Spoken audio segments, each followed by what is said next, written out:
a compartir el material. A ver, vamos a ver aquí. Listo.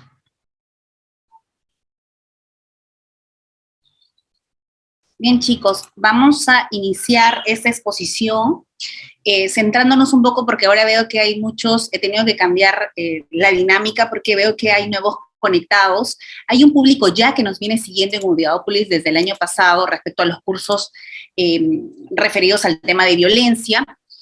Sin embargo, es necesario tener claro cuál es el escenario peruano. Es muy importante porque a partir de eso, por ejemplo, los que están trabajando en el sector público, sobre todo los que trabajan en centros de emergencia mujer, en la fiscalía, en el Poder Judicial, nosotros lo que estamos haciendo simplemente es aplicar o convertirnos en meros operadores. Sin embargo, muchas veces no entendemos o no generamos una línea de coherencia. ¿Por qué me estoy centrando en ello? Miren, el 2 y 3 de enero, que hoy si nos da el tiempo, creo que sí, todavía no hemos hecho no hemos realizado un curso específico en esto. Es muy importante que el 2 y 3 de enero, doctores, se ha llevado a cabo el Pleno Nacional de Violencia. Hoy vamos a analizar bien también esta línea de tiempo para centrarnos y tener claro y de alguna manera alertarnos que en el caso de violencia, ya a partir de la emisión del texto único ordenado de la ley 30364, solamente hemos tenido en octubre del 2020, 14 y 15 de octubre, que hoy voy a compartir con ustedes, hemos tenido un pleno regional, luego hemos tenido varios plenos distritales, pero el 2 y 3 de enero del año 2021, el año que se acaba de culminar, se ha realizado el Pleno Nacional de Violencia. ¿Y por qué este llamado y esta exhortación? Doctores, si nosotros queremos entender violencia, más allá de leer nuestro texto único ordenado, nuestro reglamento, que en sí encontramos parámetros generales, encontramos enfoques muy interesantes, principios interesantes que hoy vamos a conversar sobre ellos, pero de alguna manera son marcos bastante generales. En el caso del reglamento también. Pero miren, ¿qué cosas se han venido suscitando o situaciones que han venido alertando a la comunidad jurídica? Y de alguna manera, por ejemplo, les planteo un tema rapidísimo, el tema de la acumulación de pretensiones. ¿Qué pasa, doctores, y ustedes lo ven en los que sobre todo ven el tema de violencia, que se está dando mucho? Es que el día de hoy yo denuncio un tema de violencia, solicito medidas de protección y se está viendo eso en un determinado juzgado. ¿Y qué pasa si existe un nivel de coincidencia respecto a los hechos, pero no respecto al denunciante y denunciada, en este caso denunciada y denunciante? Y esto a nivel aleatorio, ustedes que trabajan también o que en el día a día como abogados en el Poder Judicial ingresa de manera aleatoria y esto es visto por otro juez. Y muchas veces se emiten medidas de protección que son totalmente incoherentes o que, por ejemplo, en un caso determinado ya se habían dictado medidas de protección. Pero este caso lo está viendo otro juez que por su carga o por X motivos va a dictar medidas de protección cuando ya existían unas. Entonces, ustedes analicemos en el tema, por ejemplo, civil, en el tema administrativo, etc. Existen unas reglas procesales claras respecto a la acumulación de pretensiones, ver, por ejemplo, si existe esa conectividad, si existe en el caso de que qué juez debe conocer, qué juez es competente, el que el primero fue el que tuvo conocimiento. Entonces, esas reglas que para nosotros digamos, doctora, pero es sencillo, apliquemos las reglas procesales respecto a los procesos civiles, porque al final en algunos juzgados sí se ha logrado tener esta subespecialidad de violencia familiar, pero en algunos otros todavía se está viendo en juzgados de familia, o en algunos otros incluso juzgados mixtos. Entonces, el tema no está tan parejo, y los jueces todavía se están haciendo este tipo de preguntas. Veo que están levantando la mano, creo que todavía nos esperamos un ratito, o escribimos en el chat para hacer las preguntas al final, para no perder, estamos todavía en este marco general. Pero lo que les quiero dejar a ustedes la idea es la siguiente, de que se están dando situaciones que ni siquiera los jueces, ya a 2 años de haber implementado, claro, porque fue finales del 2020, un año y algo, no 2 años, ya año, 2 meses, 2 años, 3 meses, en el que tenemos vigente ese texto único ordenado de la ley 30364 y todavía recién en este primer pleno estamos viendo el tema de la acumulación. Y miren, no ha habido un tema en unanimidad, ha sido en mayoría. Incluso en los plenos distritales han llegado incluso situaciones que nunca se han dado, que es temas de empate en algunas posturas y que han tenido que definirlas, bueno, el presidente Sala, etcétera. Entonces, perdón, el presidente Corte. Entonces, son situaciones que de alguna manera nos llaman la atención porque donde queda principios también importantes como el tema de la predictibilidad en las decisiones judiciales. Si, por ejemplo, todavía no tenemos un nivel de coincidencia a nivel nacional respecto a las posturas. Ojo, los plenos no son vinculantes, los plenos simplemente son de alguna manera una guía para poder algunos jueces poder administrar justicia siguiéndose respecto a un análisis que se ha hecho previo en esta convocatoria a los jueces, sobre todo de familia a nivel nacional. Entonces, así como este interrogante, son 3 interrogantes que se han planteado el día de hoy, todavía sobre eso no he hecho un PPT porque recién me han alcanzado las conclusiones, si bien es cierto, todavía de manera oficial no salen publicadas, pero siempre en Odiópolis conseguimos ya las, de alguna manera, las posturas que han sido asumidas en mayoría. Bien, y también les voy a compartir las decisiones en mayoría también, todas en mayoría de este pleno regional que se dio en octubre del 2020, que también es importante analizar. Otra cosa, doctores, ustedes me imagino que también están, y vamos a conversar hoy, un poco cuestionados, se ha cuestionado mucho el decreto legislativo 1470, hoy también vamos a mencionar ello porque en este pleno también se ha vuelto a cuestionar este tema de que muchas veces el decreto legislativo 1470, que es justamente para dar este trámite en los temas de violencia, se permite la no realización de audiencias, por ejemplo, o la emisión de medidas de protección, incluso sin ficha de valoración de riesgo. Entonces, ha llevado a que la ciudadanía, incluso el mundo jurídico, por decirlo así, la comunidad jurídica, siento que se generó un rechazo de alguna manera a esta aplicación de este 30.364 respecto a su texto único ordenado y a su reglamento ya modificado. ¿Por qué este rechazo? Porque el Estado no ha actuado de una manera inteligente para poder llegar a la ciudadanía y decirle, hey, ¿qué es lo que queremos lograr? Vamos a sopesar. Estamos en realidad a través de este texto único ordenado violentando un sistema jurídico ya predeterminado. Estamos violentando, por ejemplo, el principio del debido proceso respecto a la persona que es imputada como supuesto agresor. Supuesto agresor, ojo, recordemos con el tema del supuesto agresor porque en el tema de medidas de protección no vamos a determinar culpabilidad respecto al supuesto, en este caso, agresor, hasta que se determine. Él tiene su principio de inocencia y eso se ve en su ámbito penal. Eso también vamos a conversar hoy. Determinar claramente, doctores, hoy quiero que al finalizar la clase todos estemos claros respecto a estos ámbitos que muchas veces son confundidos. Y he tenido muchas preguntas y creo que hoy también las voy a tener respecto a doctora. ¿Qué pasa si, por ejemplo, se determina que no ha sido el agresor, sin embargo, ya nos ha perjudicado porque ya se dictaron medidas de protección? En el ámbito penal ya se determinó, nunca hubo audiencia, en el ámbito de protección se vulneraron principios, entonces, ¿qué hago en ese caso?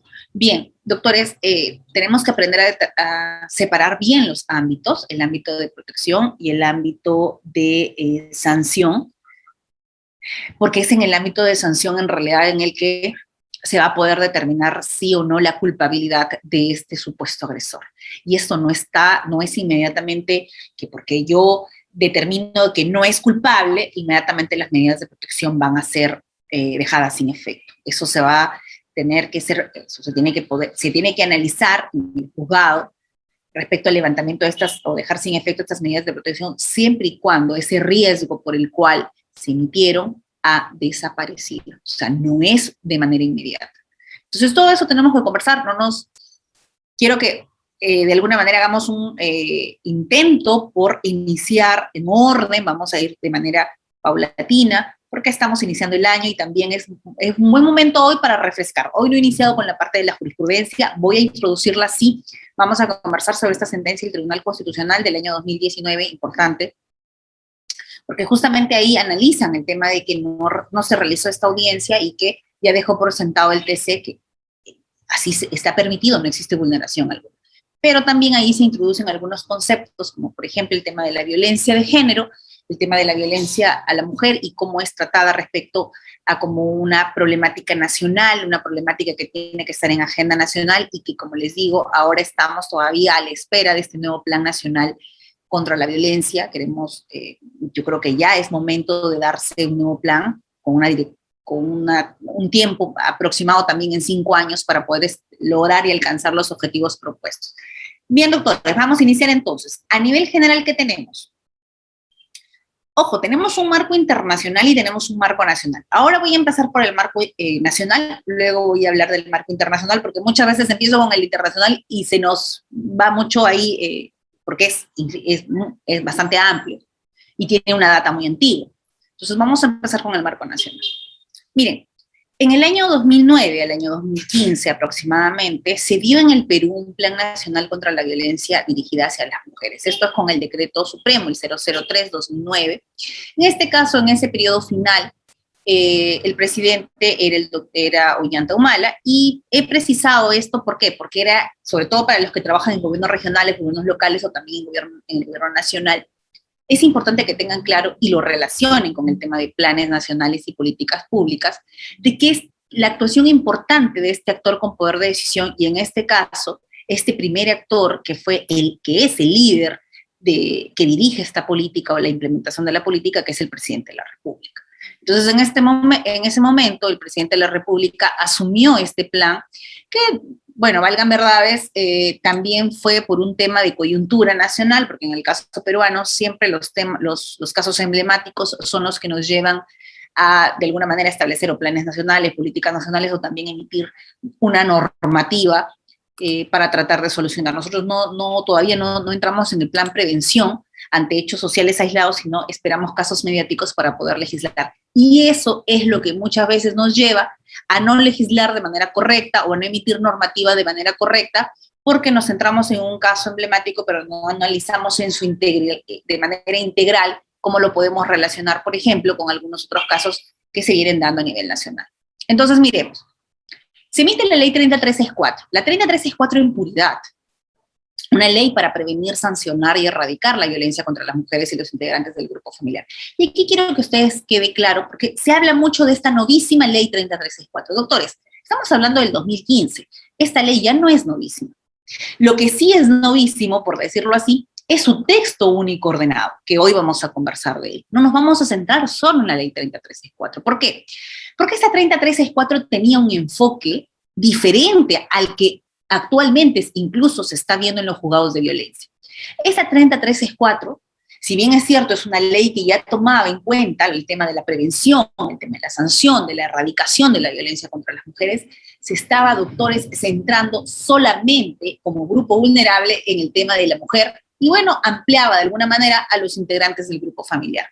Pero ojo, yo he dejado resaltado en rojo ahí justamente eso, mujer. Entonces, su plan de Ollanta Humala fue eliminar este tema o reducir el tema de violencia, vamos a nivel de prevención, pero estábamos centrados solo en el tema mujer. Pero ¿qué pasaba mientras tanto en ese periodo del 2009 al 2015 en el marco internacional? Ya estábamos en una tendencia de eliminación de violencia respecto al género, ya no a mujer. Y género no identificado solamente como una comunidad determinada, por decir, la comunidad LGTBIQ, porque más o menos en el periodo 2017-2018, existía mucho conflicto respecto a eso, porque se estaba identificando o se estaba generando un nivel de concordancia o respecto al género con pertenecer. El tema de proteger género era proteger a la comunidad LGTBI, y dejar de lado a muchos grupos vulnerables también reconocidos que se abarcaba dentro de este plan nacional. Entonces, ¿qué pasa? Cierra en el 2015 y como producto final emito la 30364, con una visión enfocada en el tema mujer. Pero en ese momento, se emite el Plan Nacional Perú al Bicentenario 2021, este plan importante, trascendental, en el que todas las políticas públicas y todos los planes nacionales tuvieron que adecuarse. ¿Por qué? Doctores, se crea el Centro Nacional de Planeamiento Estratégico, CEPLAN. Ustedes me imagino que lo han escuchado muchas veces porque ese plan está presente en la formulación de políticas públicas en todos los ministerios, respecto a todos los ministerios. Entonces, CEPLAN es el que dice, muy bien, usted quiere implementar una política nacional, entonces va a tener que seguir los siguientes lineamientos. Si usted no cumple estos lineamientos, como por decir, establecer objetivos estratégicos, actividades estratégicos, tiempo para medición respecto a la efectividad y un control posterior incluso respecto a la efectividad del plan. Entonces, Felizmente se dio esto y eso hay que reconocer que esto, incluso ya casi en el periodo de Kuczynski aproximadamente, se da esto a nivel nacional. Entonces es importante porque a partir de eso tenemos planes que han podido ser medibles, ¿no? Pero ya desde Ollanta también se iniciaron con políticas públicas importantes. Ustedes ahí recordarán, por ejemplo, Beca 18, ¿no? Un programa bastante importante. Bien, entonces, surge el Plan Nacional contra la Violencia de Género. Y en el tema de género, miren ustedes la amplitud. Entonces, yo quiero quedar claro aquí que tal vez el tema de difusión es lo que ha fallado. El Estado no ha logrado difundir a nivel universitario, a nivel de escuelas, a nivel de funcionarios públicos, a nivel de entidades públicas, perdón. El tema de que la nueva camiseta del Perú era el Plan Nacional contra la Violencia de Género. Ya no estábamos centrados solo en el tema mujer. O, si lo estábamos, también habíamos adicionado algunos otros grupos, más allá de los integrantes del grupo familiar, sino también situaciones que podían incluso coincidir, como por ejemplo, soy vulnerable por mi condición de mujer, pero adicional, por ejemplo, soy vulnerable por el tema de raza, clase, edad, pertenencia étnica, o alguna otra situación de discriminación que ante esta coexistencia, y eso lo vamos a ver hoy, se puede hablar incluso de una doble vulnerabilidad en algunos casos. Por ejemplo, una mujer afrodescendiente, ahí tenemos dos situaciones de vulnerabilidad en el caso de que sea una mujer que es agredida de algún tipo de violencia, ya sea física, psicológica, violencia estructural, incluso vamos a hablar de la violencia judicial, que todavía no está reconocida, pero puede ser también demandada. Entonces, se genera este Plan Nacional contra la Violencia de Género y se establece un periodo de tiempo, 2016 a 2021. Doctores, hemos concluido prácticamente ya concluimos el 2021, nuestro Plan Nacional está ahora en stand-by, pero no tenemos todavía el nuevo plan, pero lo que tenemos sí es la política nacional que se ha dictado en julio de este año, que es la política nacional que ha dictado justamente, la política, no el plan, que es diferente. Esta política que es la inclusión del tema género, de la eliminación de la violencia de género en todas las entidades públicas. Esta política, por ejemplo, que están llevándolo a cabo y que ha iniciado recién este año, que también se han establecido ciertos objetivos y actividades estratégicas, es bastante coherente con este plan nacional que todavía estaba vigente hasta el año 2021. Vamos a avanzar. Y miren, en realidad lo que busca este plan nacional justamente es algo que es tan difícil lograr, que es cambiar patrones socioculturales. Hoy vamos a hablar también acerca de los estereotipos de género, ¿no? Cómo este estereotipo llega a ser vulneratorio de derechos humanos cuando, por ejemplo, recae en una decisión que tiene un efecto entre las partes o también tiene un efecto en la sociedad, que incluye alguna frase estereotipada, y que esa frase lo que está en realidad tratando de cubrir de alguna manera es ese patrón sociocultural que no logró quitar ese funcionario que tiene que emitir una decisión, no logró retirar para el momento de establecer una decisión, y lo que concluyó es en violentar derechos humanos. Porque violentar derechos humanos en el caso de establecer o plasmar frases estereotipadas, cargadas de contenido discriminatorio en una resolución judicial, en un informe determinado, en cualquier documento que es emitido ante una entidad pública, en una entidad privada, son documentos que violan derechos humanos. Eso tenemos que tenerlo claro. Entonces, ¿qué es lo que busca un plan nacional de eliminación de violencia de género? Lo que busca es cambiar el patrón sociocultural. ¿Y cómo vamos a lograr eso? Cambiar un patrón sociocultural no es simplemente llevar o emitir este texto único ordenado de la ley 3034 y su reglamento también modificado. Eso no nos va a hacer el cambio del patrón sociocultural. El cambio del patrón sociocultural involucra un cambio en realidad un cambio de patrón va de la mano con una implementación de una política bastante agresiva. Una política nacional, un plan nacional específico que lo que intente es eliminar justamente esos estereotipos en la sociedad. Entonces, va a ir de la mano no solamente de un trabajo del Ministerio de Justicia, el Ministerio de la Mujer, sino es un trabajo coordinado con todos los ministerios, sobre todo el Ministerio de Educación, y también las instancias que trabajan de manera inmediata o de manera directa, como por ejemplo el Ministerio Público, la Policía Nacional. Miren, algo que se ha visto también recientemente es en el caso de que las víctimas de violencia ustedes saben que ellas pueden concurrir de manera directa a las comisarías, pueden recurrir de manera directa también al Poder Judicial, de manera directa a las fiscalías, a los órganos jurisdiccionales, para dar a conocer o noticiar estas denuncias de violencia familiar. Pero, ¿qué sucede? Miren, a nivel policial se han reportado casos de algunas negativas respecto a, o algunos comentarios incluso por parte de los integrantes de la Policía Nacional respecto a que son situaciones que están en el ámbito familiar, que están en el ámbito privado, a lo que obviamente nosotros lo tenemos claro como abogados que esta 30364 protege o está de alguna manera es coherente con los marcos internacionales de una eliminación de violencia en todo el ciclo de vida de la mujer, en todo libre de violencia respecto a los ámbitos públicos y privados, no solamente el ámbito privado, eso ya quedó en la... Eso ya no es coherente, de que es una pelea entre pareja y ahí no nos podemos involucrar, no. Aquí, por ejemplo, ese tipo de mensajes es los que todavía se escuchan a nivel de algunas comisarías y se reportan esos casos y eso constituye ahora también un tema de violencia, es una violencia institucional recibida o la negativa de recepcionar esa denuncia o, por ejemplo, de hacer efectiva una medida de protección.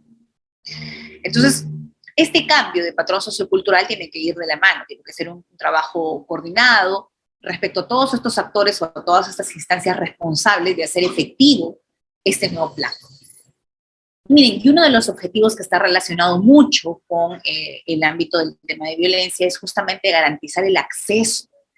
Y en el tema de pandemia, en el tiempo de pandemia, esto ha sido bastante difícil porque este cambio a la virtualidad o establecer canales virtuales que no han llegado, somos conscientes que el acceso al Internet, incluso ahora que se debate tanto, si es que, o se pretende tener claro, sobre todo incluirlo como derecho humano, el tema del acceso al Internet.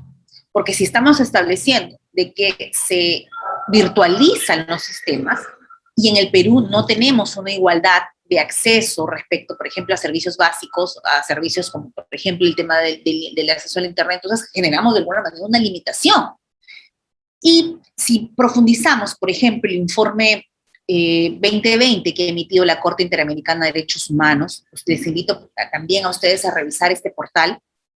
Miren, en el Facebook ahora, con esto de las redes, es tan maravilloso. Miren, yo ahora tengo la oportunidad que yo hago a solo un clic en el Facebook buscar Corte Interamericana de Derechos Humanos, tengo acceso a las audiencias virtuales que se realizan dentro, a los fallos que emiten la Corte Interamericana de Derechos Humanos. Por ejemplo, en la última que se ha emitido, que han sancionado al caso peruano, en el caso peruano, por ejemplo, el Estado peruano han venido sancionándolo respecto a la Corte Interamericana, por la inactividad, por la inoperancia, por no establecer políticas claras respecto a la eliminación de la violencia.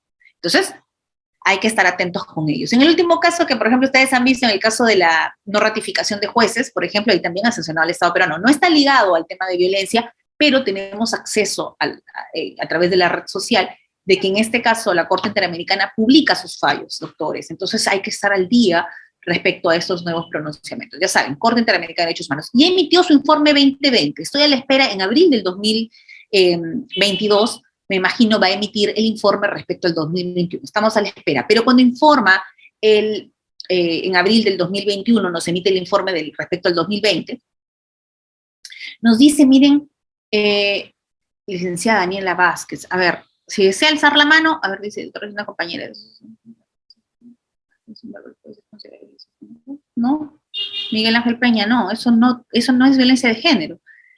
Licenciada Daniela Vázquez está levantando la mano, si desea, bueno. ¿Le doy pase, doctora? Claro, excelente. no hay ningún problema.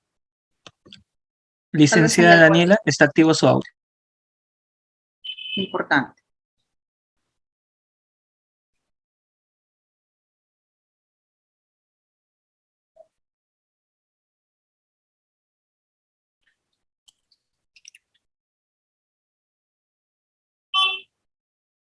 Ya. Lo que pasó con Daniela es que no podía entrarse a la reunión y ya logró conectarse. Eso es lo que ha sucedido con Daniela.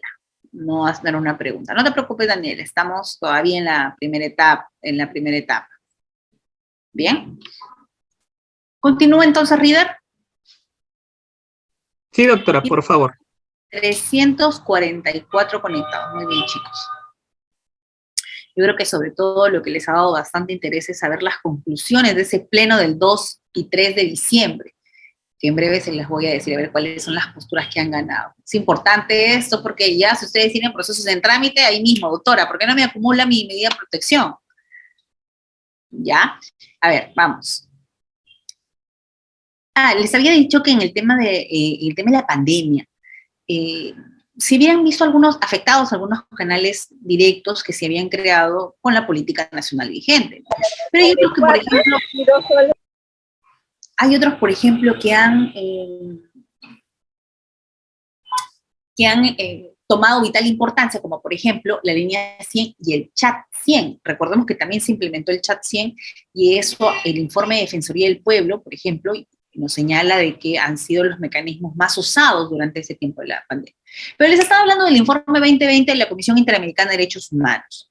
¿Qué nos dice? Nos dice que a nivel de América Latina y el Caribe, lo que les dije al comienzo, cuando nos dijeron que también están conectados nuestros amigos de México, era justamente que en América Latina y el Caribe se cometían los más, o sea, se podía visualizar los altos índices de feminicidios y violencia dirigida respecto a las mujeres y también respecto a niñas. Asimismo, en ese informe nos señala de que el espacio en el que se realizaban o se generaban denuncias con mayor alto índice era el hogar familiar. Entonces, doctores, eso nos llevó a reformular, y eso lo hemos conversado incluso recientemente. Tuve la oportunidad de dictar en el Centro de Estudios Constitucionales del Tribunal Constitucional, que tuve este honor, de alguna manera, de dictar en el SEC. Y ahí conversamos eso, justamente, que nos lleva a reformular, por ejemplo, conceptos como hogar.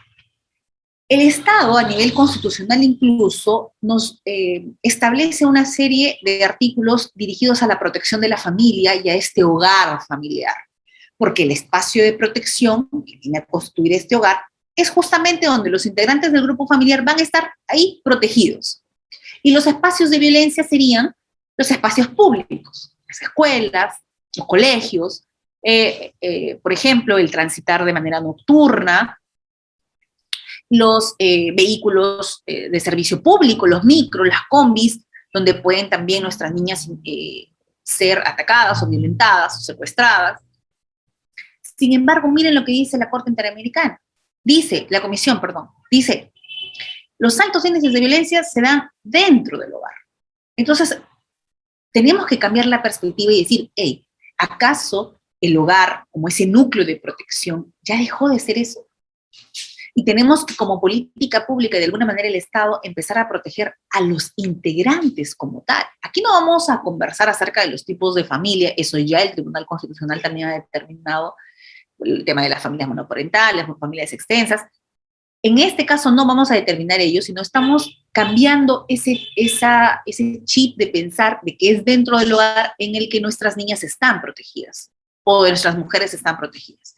Eso debe cambiarse. Entonces, significa que debemos establecer de alguna manera una política clara para protección a los integrantes de la familia, de manera individualizada, e incluso tener una especial atención a aquellas personas vulnerables dentro de esta familia.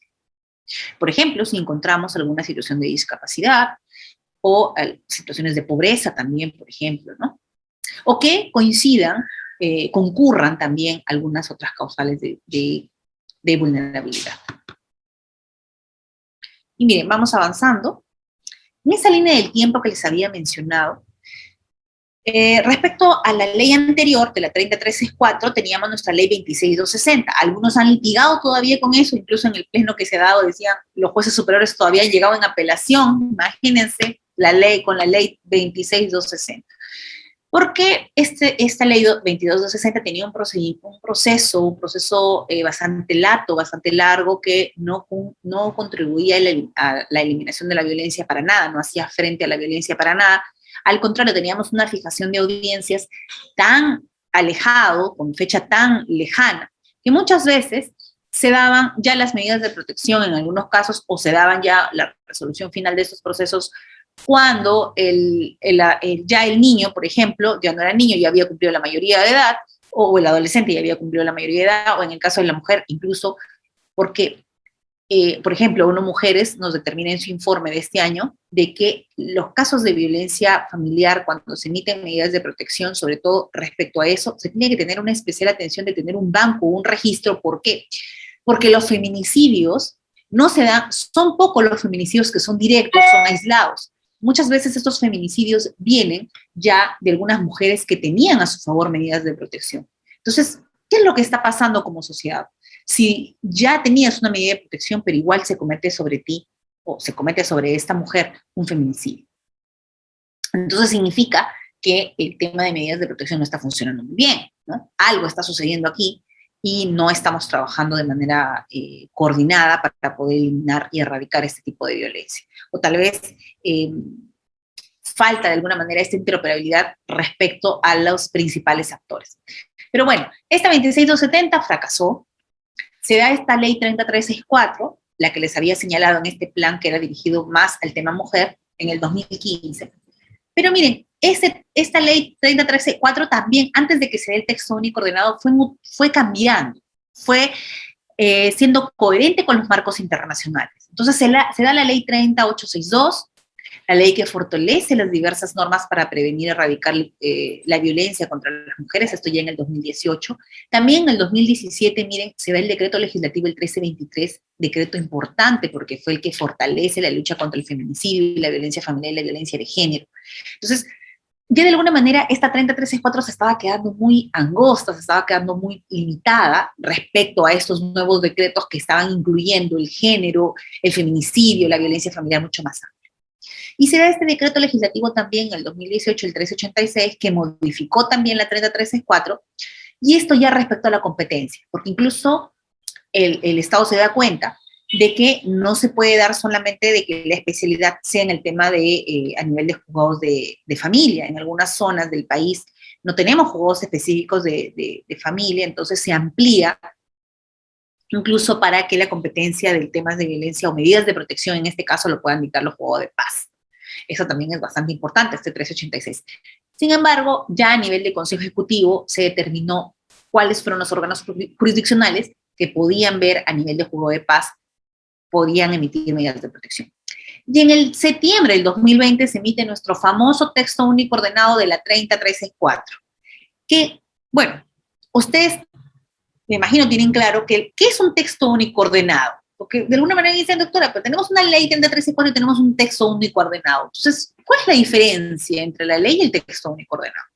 Miren, la ley 27444, la ley de procedimiento administrativo general, que también tiene su texto único ordenado, nos dice en su artículo, creo que es el 6, la sexta disposición complementaria final, nos dice, cuando ya existe muchas modificaciones, cuando ya se han dado de alguna manera varias normas, varios dispositivos legales y queremos ordenarlo, entonces puede emitirse un texto único ordenado. O sea, te habilita el mismo ley de procedimiento administrativo general. Te dice, haz una compilación.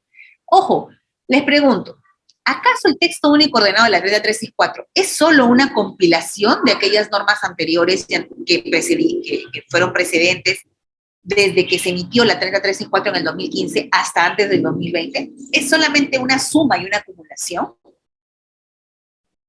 Miren, aquí hay mucho cuestionamiento, que incluso dijeron, hey, este texto único ordenado nos dice que es un texto único, que es una compilación, pero en realidad nos está incluyendo enfoques y principios convencionales, porque hoy los vamos a ver, que son principios y enfoques convencionales, incluso nos habilita situaciones que no estaban previstas en normas anteriores, y que algunos consideran incluso que son violatorias del debido proceso, que ponen en una situación de mucha protección a la víctima y que al supuesto agresor no tiene las mismas reglas o están en igualdad de condiciones para procesalmente lidiar ante a un tema de una emisión de una medida de protección en un proceso respecto a la emisión de un medio de protección. Entonces, fue muy cuestionado este texto único ordenado. Sobre todo, se cuestionó su legalidad, como les digo, por esta introducción de principios y enfoques convencionales. Bueno, hay posturas, pero ya a lo largo del tiempo lo que más allá de centrarnos es que sobre la legalidad de esto, porque ya el TC ha dejado claro que eso no es así, lo que sí nos debe llamar la atención, sobre todo, es que los operadores de justicia son los encargados a que ese ánimo, esa lucha entre hombres y mujeres que se está dando ahora prácticamente, o entre pro víctima o aquel agresor que muchas veces no es el agresor y que se le solicita sobre él medidas de protección y que luego se demuestra de que en realidad fue una falsa denuncia, es algo que se está dando bastante, también el legislador tiene que tomar en cuenta ello. Y en esta línea todavía el legislador emite el decreto legislativo 1470 por el tiempo de la pandemia y aún aquí sí flexibiliza al máximo. Si ya con el texto único ordenado estábamos complicados, ahora imagínense con el decreto legislativo, sí que se exacerbaron los ánimos, aquí sí. Ahora, una de las preguntas también que se hacen es, ¿y solamente, doctora, con esto es suficiente para poder resolver un caso difícil, por ejemplo? ¿O puedo utilizar también marcos internacionales en algunos casos difíciles? Claro, este texto único ordenado, al introducir principios convencionales y enfoques nuevos, nos permite utilizar, claro está, aquellos, sobre todo, tratados internacionales que han sido reconocidos por el Perú, claro está. Pero eso no necesita que te habilite el texto único ordenado. Eso se puede hacer, claramente, pero hay muchos jueces o muchos operadores todavía que se niegan no se niegan, sino hay un poco de miedo de aplicar principios convencionales, prefieren aplicar cuerpos normativos nacionales. Entonces ahí, bueno, por eso es que se dan los plenos, ¿no? Por eso es que en los plenos se están discutiendo mucho ello. Bueno, no voy a hablar acerca de la evolución y la convencionalización porque quiero ya entrar a la carnecita. Miren, en el marco internacional, como les dije, hay parámetros internacionales mínimos que tienen que estar presentes en toda resolución respecto a la emisión de medidas de protección. Incluso todo juez tiene que tener claro cuáles son esos tratados internacionales de derechos humanos que forman parte de nuestro derecho interno y que tienen efectivamente jerarquía constitucional. ¿Quién lo habilita así? Nuestro artículo 55 y nuestra cuarta disposición final y transitoria de la Constitución. Entonces, miren, como primer documento tenemos la Declaración Universal de los Derechos Humanos, la del 48, y ustedes me dirán, doctora, pero ya esto es un tema trillado, lo incluye de por sí en todas las resoluciones que nos notifican de las medidas de protección, respecto a los temas de familia también. Pero en realidad, la idea aquí es que los operadores puedan utilizar estos instrumentos y puedan dotarles de un real sentido al momento de emitir una medida de protección. Y miren, yo les voy a dar un caso rapidísimo de que sí se introduce, sí nos sirve claramente para poder tomar decisiones a nivel de primera instancia y a nivel de segunda instancia también. Miren, la Declaración Universal de Derechos Humanos. Tenemos, y esto es como un abstract de los documentos que ustedes van a encontrar, de estos tratados internacionales que encuentran en estos, respecto a los temas de violencia. El Pacto Internacional de los Derechos Civiles y Políticos en el 66, la Convención Americana sobre los Derechos Humanos en el 69, tenemos la Convención Belén do Pará, que es una de las convenciones más importantes, porque aquí se empieza ya de manera directa, respecto a la eliminación de la violencia, de todas las formas de discriminación contra la mujer. Esto es en el año 1981. Tenemos también la Convención sobre los Derechos del Niño en el año 89, la Convención Interamericana para prevenir, sancionar y erradicar la violencia contra la mujer, la Convención Belén do Pará, que fue ratificado por el Perú en el año 96. Recordemos que hablamos de la Belén do Pará porque es justamente, sucede en Brasil, y es el espacio en el que fue firmado. Y también, miren, aquí no como tratado internacional, pero que sí es importante, las reglas de Brasilia las he puesto ahí, no es tratado, pero el tema de las reglas de Brasilia es importante porque justamente aquí se van a determinar cuáles son esos supuestos de vulnerabilidad respecto al acceso a la justicia de algunas personas. Vamos a poder determinar cuáles son esos supuestos de vulnerabilidad. En el caso peruano, por ejemplo, tenemos una comisión de género, tenemos una comisión integrada incluso por el Poder Judicial, por el Ministerio de Justicia, por el Ministerio de la Mujer, por la Policía Nacional, que trabajan en esta comisión de manera activa y que incluso, miren, el Poder Judicial ha propuesto que se dé una actualización de las reglas de asilo. Una actualización, por ejemplo, en el que se incluya el tema de la mujer venezolana, por ejemplo, respecto a los casos que se vienen dando actualmente de esos casos de prostitución, de tráfico, de trata de mujeres, que se están capturando cada vez más o captando a adolescentes de nacionalidad venezolana y se están dedicando a la prostitución. Pero aquí no se viene a juzgar el tema del oficio que realice, en este caso la mujer venezolana, sino que están siendo captadas como una red para, como eso es como parte de la trata de personas, entonces se encuentran en una condición de vulnerabilidad. Entonces se está pidiendo que se actualice respecto a esta nueva condición de vulnerabilidad. Bien, miren, regresemos. En la Convención sobre los Derechos del Niño en el 89, ustedes miran, doctora, bueno, claro, se tiene que tomar en cuenta. Pero miren, les comento un caso rapidito sobre el tema de medidas de protección. Y creo que acá lo tengo, a ver si vamos a, para hacerlo un poco más dinámico ello. A ver, me voy a dejar de compartir, pero creo que lo tengo por aquí en los casos. Es un caso interesante, si lo tengo aquí a la mano, lo proyecto. Son sentencias que yo voy acumulando del año pasado, justamente, para que ustedes, ya más allá de la teoría, puedan,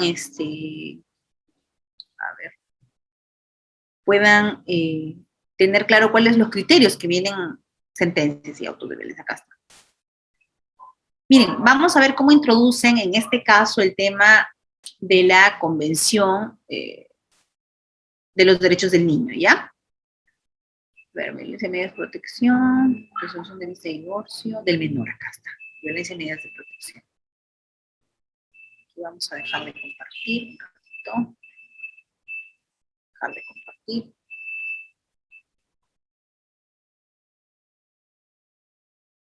$357, chicos, muy bien. Miren, aquí está. La cámara aquí. Voy a poner por aquí. Aquí está. Fíjense, voy a hacer una captura de esto. Listo. Miren, el expediente 7256-2020. Aquí vamos a ver claramente cómo estos documentos internacionales son introducidos en estos casos. Bien, vamos a ver acá. Doctora, tenía una consulta, ¿cómo está quedando este punto aquí? De las diapositivas. Pero las diapositivas las vamos a compartir, no hay ningún problema. Eso se encarga ya Audiapolis, les envía los materiales.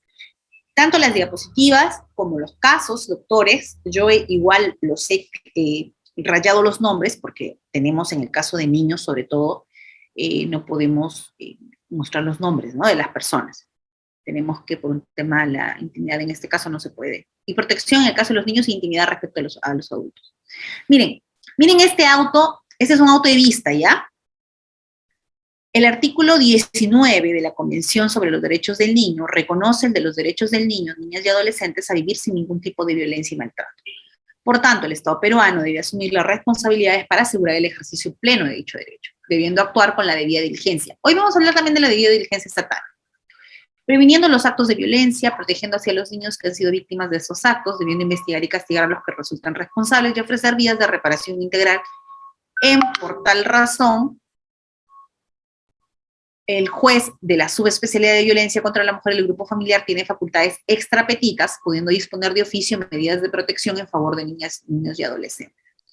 Doctores, acá hay varios temas en este auto. Uno, el tema de las facultades extrapetitas. Recordemos, ustedes recuerdan que en el tema de familia siempre hay que hacer un paralelo, doctores, porque en realidad se habla de una subespecialidad, pero está muy ligado al tema de familia. En familia hemos hecho algunas cosas que no se han logrado en violencia, y en violencia se han dado algunas cosas que no se han logrado en familia. Yo sé que este es el tema de violencia, no es de familia, que también es mi especialidad, pero mi corazoncito me lleva a decirnos y hacernos una exhortación de alguna manera que, miren, en familia, y el doctor Manuel Bermúdez Tapia, que es el maestro que está presente también en Audiapolis, el doctor tiene varios años luchando respecto a que se dé una autonomía del derecho procesal de familia. ¿Por qué? Porque ustedes han visto, miren, en el tema de violencia estamos en plenos ahora respecto a determinar estas reglas procesales. ¿Por qué? Porque no las podemos equiparar con las reglas civiles. Y en el tema de familia también. ¿Y cómo hemos logrado en el tema de familia establecer, por ejemplo, la flexibilización del proceso de familia, de algunas pretensiones, justamente por la sentencia del Pleno, del tercer Pleno? Pero miren cuánto ha tenido que pasar. Y los conflictos familiares no surgen de ahora. Los conflictos familiares y tratar de dar soluciones integrales es una tarea pendiente todavía a nivel de Estado. Entonces, miren, en violencia sí se ha logrado tener una real autonomía porque le hemos dotado de principios propios y de enfoques propios a nivel de un texto, a nivel normativo lo hemos logrado. En el tema de familia no hemos logrado todavía extirpar, de alguna manera, o sacar, extraerlo del Código Civil, el libro de familia. Y las reglas tampoco, ni los principios que emanan para el desarrollo de este proceso. Pero miren, en este casito rapidito les voy a mostrar, acá justo está resaltado lo más importante. Miren, se interpone denuncia de violencia familiar en la modalidad de violencia económico-patrimonial contra Andrés Eduardo, bueno, por presuntamente amenazar a la víctima. ¿Con qué? Con quitarle a su menor hija. Entonces, veamos un caso, rapidito. Tenemos a una señora, tenemos al esposo y tenemos a una niña. En este caso, el esposo ha sido denunciado por violencia. ¿Qué es lo que señala la esposa? Que hay violencia económica o patrimonial porque le dice que le va a amenazar con quitarle a su menor hija en varios espacios, bueno, determina todo ese marco de lo que se viene dando esa violencia, que eso no lo vamos a analizar acá. Ya. Entonces, se dictan medidas de protección respecto a esta señora. ¿Qué pasa cuando se da la apelación acá? Cuando apela a la medida de protección el señor, el padre de la niña, dice, es falso que yo he amenazado con quitarle a la hija de ambos, bueno, mi hija. Al contrario, siempre su actitud ha sido de buscar consensos. Espérense, repito para capturar aquí. Es falso que haya amenazado con quitarle a la hija de ambos. Al contrario, señalando que su actitud siempre ha sido de buscar un consenso con la demandante y evitar el conflicto y lo mejor para su menor hija. Razón por la cual él viene cumpliendo este acuerdo conciliatorio que tiene valor de sentencia. Ellos tenían un acuerdo conciliatorio cuando ellos se separaron respecto al tema de la pensión alimenticia, respecto al tema del régimen de visitas. Era un régimen de visitas con externamiento, o sea, permitía que el señor lleve a la menor, por ejemplo, a un centro comercial, lo lleve a pasear, lo lleve a su casa, etc. Perfecto. Entonces, estamos claros. Se dictan medidas de protección respecto a la señora y el señor, el apelante, es el que contradice y dice, en este caso, bueno, no contradice, sino el que apela justamente a la medida de protección al decir que eso no se ha dado, que la violencia más bien es dirigida contra él. Miren, ¿ah? Entonces, él dice, en realidad yo soy la víctima de violencia. ¿Por qué? Miren, vamos a ver acá. El principio precautorio. Vamos a bajar un poquito más.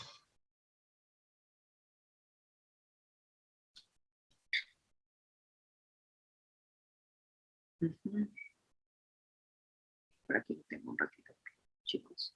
Acá está. Miren, ¿qué presenta él incluso en la apelación? Los pantallazos de las conversaciones de WhatsApp. Ahora ustedes saben que el tema del WhatsApp, los videos, los audios, las cámaras de videovigilancia, por ejemplo, también son incorporadas en este tipo de procesos, los cuales, según el apelante, corroboran su versión en cuanto a la actitud negativa de la demandante, quien no le permite que cumpla el régimen de visitas acordado. Exigen mensajes como: la conciliación dice que tú como padre puedes visitarla, solo tú, no nadie de tu familia. ¿Dónde tu familia, que yo sepa, no hicimos una demuestra? Entonces, a ver, aparte de estos WhatsApp, también presentaron, por ejemplo, un video, el señor, el que apeló, presentó un video donde en un centro comercial la señora, que tenía las medidas de protección, jalonea a la niña diciéndole, te vas conmigo, tú no tienes por qué estar con tu papá. Bueno, le generó todo un tema de violencia ahí en ese espacio público que quedó registrado en las... Y aparte también teníamos los WhatsApp de todas las palabras que decía y de toda la violencia que se daba. Entonces, miren, el juez de primera instancia le da las medidas de protección y en la sala dicen, ¿acaso aquí lo que estamos viendo en realidad es que la víctima de violencia también, o tendría que determinarse, ¿no es acaso la niña que está evidenciando en un espacio público el tema de que los padres se estén jaloneando, los insultos que escucha, que le dice la madre a su padre y que el padre a su madre también, esos actos de violencia ida y vuelta en presencia de la menor? Entonces, aquí el juez de sala dice, la sala dice, hey, ¿qué nos dice la convención? Que tiene que eliminarse todo tipo de violencia, incluso en este caso específico, respecto a los niños. Entonces, acá la Convención sobre los Derechos del Niño tiene que primarse y dice, efectivamente, corresponderá en todo caso declarar la nulidad del auto contenido en la resolución judicial respecto a que el denunciado dice, Andrés deberá abstenerse de insultar esto, lo declara nulo y le dice, regrese al juzgado de primera instancia y analíceme bien si es que al momento de emitir una nueva decisión judicial debe cumplir con lo que dice el 415. ¿Y qué es lo que dice el 415? Es que tomen en cuenta al niño. Y miren, en ese contexto debe declararse de manera excepcional la nulidad de la resolución venida en grado, en tanto el juez de primera instancia no solo debe analizar el caso concreto en un contexto general, teniendo en cuenta lo señalado en el considerando anterior a efectos de emitir una resolución debidamente motivada, sino también que debe disponer previamente y de manera excepcional pruebas de oficio. Miren, hay algunos que dicen, doctora, pero ¿y por qué no se emite la prueba de oficio en segunda instancia? No, porque aquí sí tiene que haber ese medio probatorio que tiene que ser admitido, que es, por ejemplo, la entrevista con el menor, tiene que ser a nivel de primera instancia.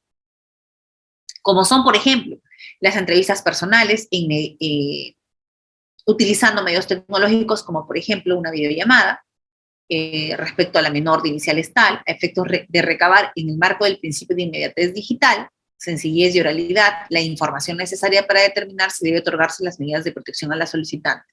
Y si ésta debe o no debe extenderse al señor tanto, porque ya el señor en la apelación está diciendo que en realidad el que es víctima de violencia es él.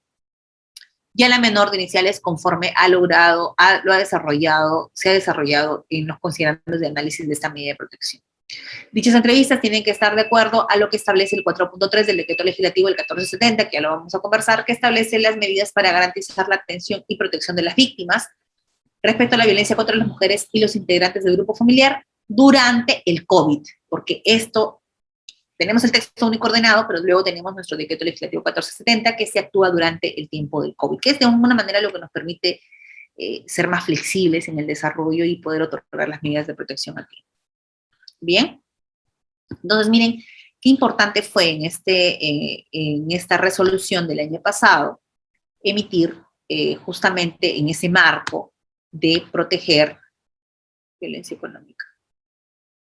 Claro, Jessica López, mira, en el tema de la violencia económica, por ejemplo, es el caso de que te amenacen con no darte el dinero específico. En el tema de la violencia económica no puede ser de alguna manera concordarla con supuestos de no te voy a dejar de ver a tu hija.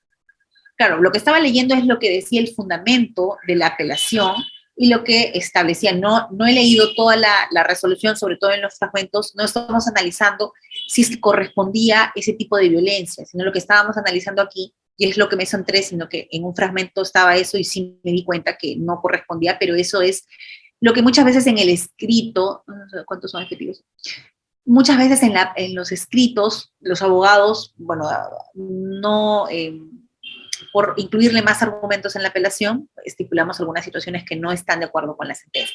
Aquí lo que se estaba evaluando era si esa Convención Interamericana de Derechos Humanos, perdón, si en este caso, este marco internacional se podía incluir, por ejemplo, en el caso de la niña, y de alguna manera en este marco de flexibilidad se establece la nulidad de esa resolución para que se evalúe y se haga se dé este medio probatorio de oficio y se dé una entrevista con la menor. Bien. Hay un proyecto de ley que pretende sancionar a la madre de padre que no permita cumplir con el régimen de visitas. Miren, en realidad A nivel judicial, lo que se puede hacer es verificar ese incumplimiento, ¿no? Que se ve a nivel, ahora la sentencia, sobre todo en familia, hay un seguimiento, lo que antes no se hacía, simplemente se evitaba, por ejemplo, el tema del régimen de visitas y ahí quedaba. Pero ahora sí se está exhortando sobre todo al seguimiento y al cumplimiento de las ejecuciones, de la ejecución de las sentencias. Ahora, ojo, el no permitir ver a un niño o el incumplimiento del régimen de visitas puede irse por ese canal o también puede estar dentro de un supuesto de violencia. No en el tema de violencia económica, como se había dicho en esta sentencia, pero, claro, Gloria, en el tema de la violencia económica es una violencia económico-patrimonial, que es, por ejemplo, dentro de una esfera, en una relación, hay una esfera de poder dominante respecto al tema económico, por decir, la otra persona no realiza un trabajo que le permita generar ingresos propios. Entonces, la manutención, el tema de los servicios básicos, el tema de la educación de los hijos o demás gastos son asumidos solamente por uno ya de los cónyuges o de los esposos o de los convivientes. Claro, Milber, el tema, en el caso que les expliqué, imaginemos que no hubiese filmado. Es que eso es lo importante del tema probatorio. Esto es lo importante del tema probatorio. Como les digo, miren, tenemos un ámbito de sanción y tenemos un ámbito de protección. En el ámbito de protección, yo no vengo acá a decirles, doctores, el texto único ordenado está espectacular y los jueces lo están aplicando muy bien y todos los que son sobre los que recaen medidas de protección, todos ellos son agresores. No, eso no lo puedo decir yo, eso no puede porque tampoco corresponde, porque aquí no se determina la culpabilidad. Aquí es un tema que lo que se pretende proteger es la dignidad de la mujer, la dignidad de la persona, la dignidad de la persona vulnerada, de la persona vulnerable, del grupo integrante, de los integrantes del grupo familiar.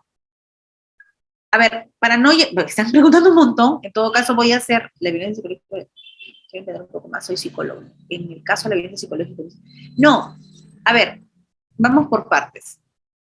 Doctor, en el caso de adultos mayores también se aplica, claro, los adultos mayores, hombre y mujer también. Por violencia no afecta el derecho al régimen de vista del padre. ¿Qué alternativas existe en el caso del padre? Claro, como te digo, en el caso del padre puede ser un incumplimiento a nivel de la ejecución propia de la sentencia respecto al régimen de visitas si es que lo has hecho en un proceso determinado. O también se puede dar un supuesto de violencia también porque violencia no, incluso una violencia que recae respecto al niño, que está, por ejemplo, no le permiten, si hay un régimen de visitas con externamiento, sin embargo, esta persona, por ejemplo, iba al centro comercial, jaloneaba a la menor, le quitaba, que no podía, impedía que se realice un normal desarrollo de esa visita, afectándolo psicológicamente al menor. Entonces, obviamente, ahí sí puede darse un tema de violencia.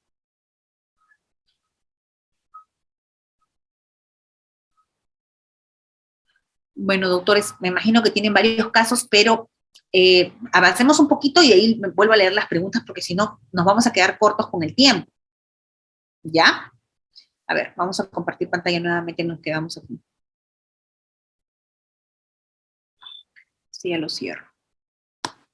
Juan Alfonso. A ver, Juan Alfonso, te doy la palabra. Ya te doy el uso de la palabra antes de seguir con la siguiente pregunta. Sí, doctor. Sí, doctor Juan, ¿está activo su audio? Doctor, buenas noches. ¿Cómo estás? Buenas noches. Feliz año, ¿Cómo Juan. está, doctora? De la ciudad de Lima, doctora, distrito de Comas. Bien, Juan, te escucho. Soy voluntario defensor de derechos humanos. A nivel nacional soy el único voluntariado. No hay más porque no sé cuál es el motivo, ya que el Perú no está enmarcado dentro de lo que es un voluntariado. Sin embargo, la Comisión Internacional de Derechos Humanos, a través de un último pronunciamiento de la fecha 1-20, el 9 de abril de 2020, hace un hincapié en uno de sus acápites, aclara que los gobiernos y los estados deben atender los requerimientos de los voluntariados de defensores de derechos humanos. Eso se aplica en todos los países del mundo. Estados Unidos, Inglaterra, Francia, Europa y todos los países del mundo atienden a los voluntariados. Pero acá en el Perú se complica. El tema de violencia familiar en este país es tan sencillo de poder resolverlo. O sea, nosotros con experiencia de un trabajo que hemos hecho en San Pedro el Agustino, hemos reducido la violencia familiar y se ha reducido tanto de que cuando tuvimos un trabajo se manejó muy bien. Una política, lógicamente, dentro de los marcos legales, aplicando el sistema anglosajón americano, que es también aplicable en el Perú. Entonces, acá en el Perú se trabaja en base de las barreras burocráticas judiciales. Ese es el gran problema. Mientras el Poder Judicial, que son los operadores de justicia, la autoridad policial, sigan trabajando con las barreras burocráticas, es bien complicado, es bien difícil, o sea, no se va a poder trabajar. La violencia familiar va a seguir avanzando y eso va a ser bien difícil. Como ejemplo le doy algo sencillo. La Comisión Internacional de Derechos Humanos, a través de las constantes recomendaciones, hace un pronunciamiento y le exige a todos los gobiernos, en forma especial al Perú, que ante las medidas cautelares deben ser personalmente, resguardándola personalmente a la víctima ya que está propensa a un ataque mayor del que fue. Pero esto en el Perú no se da cumplimiento. Eso significa que debe ser igual o similar una protección a un diplomático, a un funcionario de alto nivel del país. Pero esto no se da, es bien difícil. O sea, yo tengo documentos acreditando que se nos responde que no tienen el personal suficiente o que no es la función necesaria de poder resguardar a una víctima en estas condiciones. Ese es uno. El otro, la Comisión Internacional de Derechos Humanos también le dice al Perú que la atención a las víctimas debe ser automática, inmediata, y que todo el aparato judicial, todo el aparato y el operador de justicia debe estar en su alrededor. O sea, eso significa que si la víctima fue atacada, fue violentada, no debe ir ni a las comisarías, ni a los juzgados, ni a las fiscalías. Todo el equipo de trabajo debe ir a sus domicilios, debe resolverse en sus domicilios, entendiéndose que cada víctima de violencia familiar tiene una pérdida económica en el proceso y tiene una pérdida de tiempo en el proceso. Eso creo que todo el mundo lo sabe. Entonces, como para concretar esta idea que hago ver, esto de lo que estamos dialogando, o esta conferencia, o este simposio, espero que si nos habla bastante de los derechos humanos, esperemos que acatemos las recomendaciones de la Comisión Internacional de Derechos Humanos que va directamente al Perú. Eso. Estimado doctor Juan Alfonso, su audio se iba por segundos. Y segundo, por favor, hay que ser puntuales en nuestra participación. Les agradecería bastante. Gracias. Doctora, ¿puede continuar con la ponencia? Gracias. Mira, Juan Alfonso, voy a compartirte mientras que me estaba escuchando atentamente. Mira, aquí te voy a compartir, y me imagino que tú, que también ves el tema de derechos humanos, aquí está. Mira este caso, Azul Rojas Marín, Corte Interamericana de Derechos Humanos, sentencia del 12 de marzo de 2020, responsable del Estado peruano. ¿Por qué? Justamente por el tema de la debida diligencia, que es algo que vamos a conversar hoy, porque el Estado peruano, según lo que dice la Corte, lo declara responsable por la violación del derecho a la integridad personal, incluso de la madre de Azul Rojas Marín, un integrante del grupo LGTBIQ, 8 en punto, que fue brutalmente agredido, torturado por integrantes o efectivos policiales, y que incluso esa investigación llegó hasta archivarse. Entonces, se realizaron muchas violaciones de derechos humanos en este caso, y lo que aquí hace, pese a que luego se reabrió este caso, es que sancionan al Estado peruano por esta responsabilidad indirecta.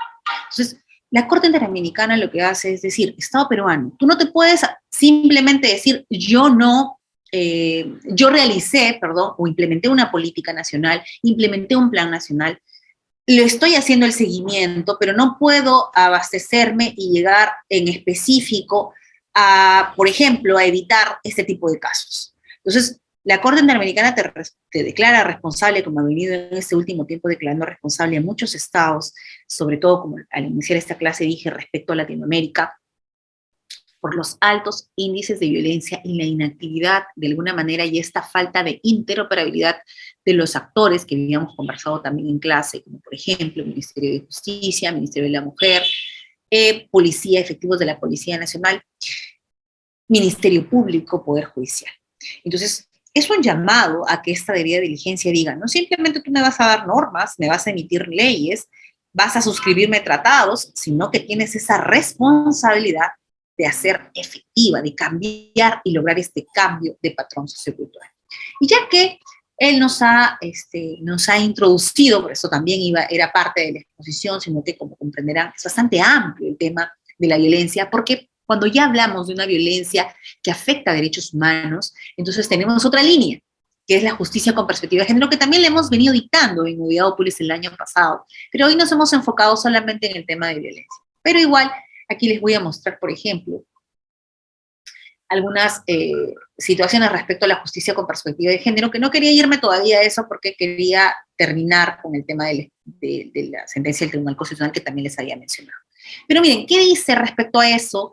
Por ejemplo, juzgar con perspectiva de género implica materializar el principio de igualdad y responde a una obligación tanto constitucional como convencional de combatir todo tipo de discriminación por medio del quehacer jurisdiccional, garantizando el acceso a la justicia y remediar, de darse el caso, a aquellas situaciones asimétricas del poder.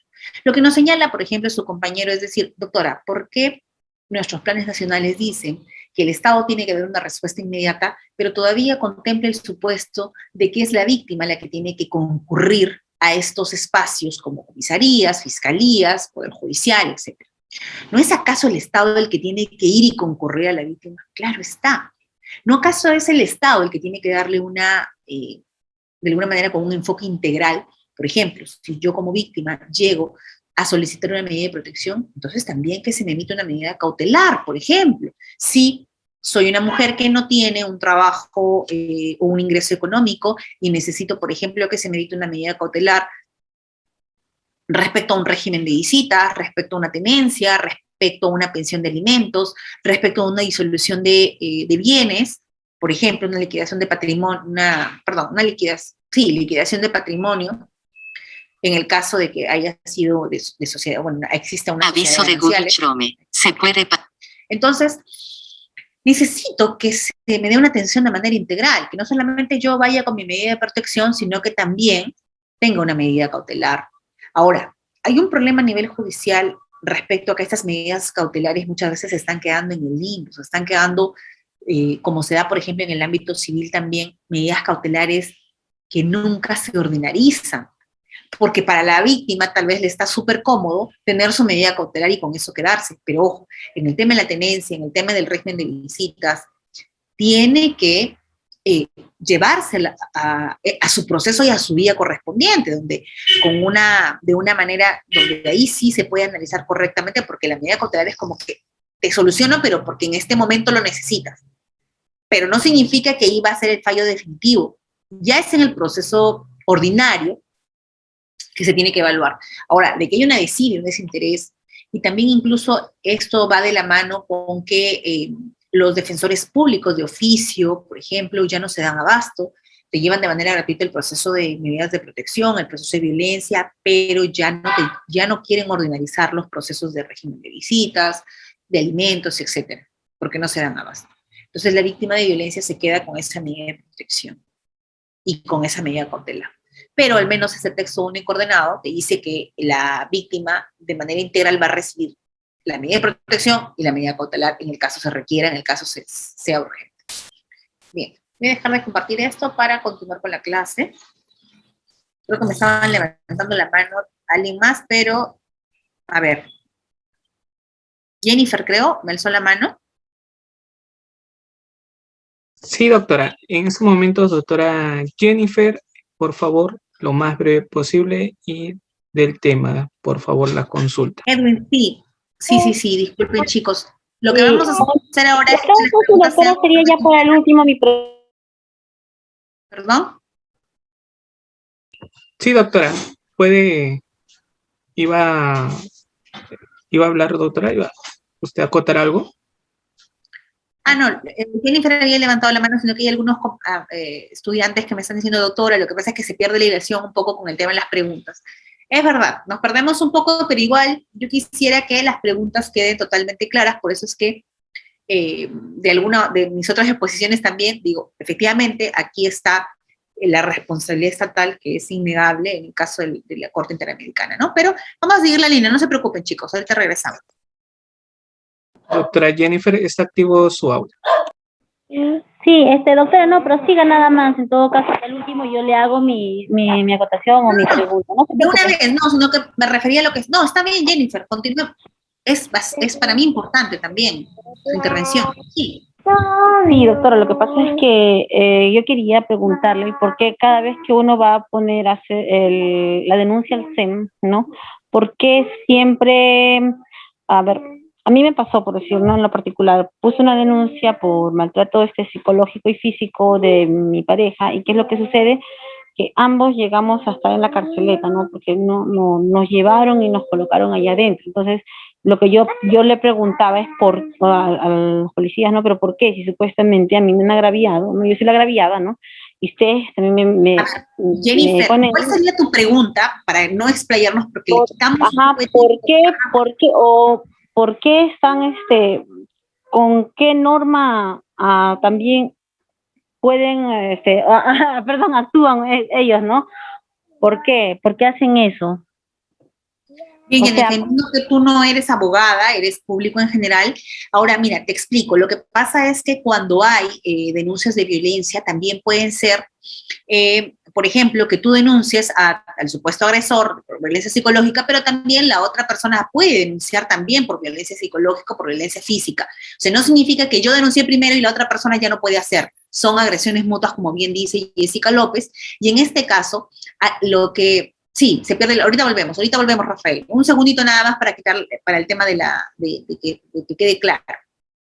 Y que el Pleno, como les había dicho, incluso dice, efectivamente, para tener una solución de manera integral, tenemos que analizar esos dos temas de violencia, esas agresiones mutuas que se han venido dando, y podemos dar una decisión de manera integral.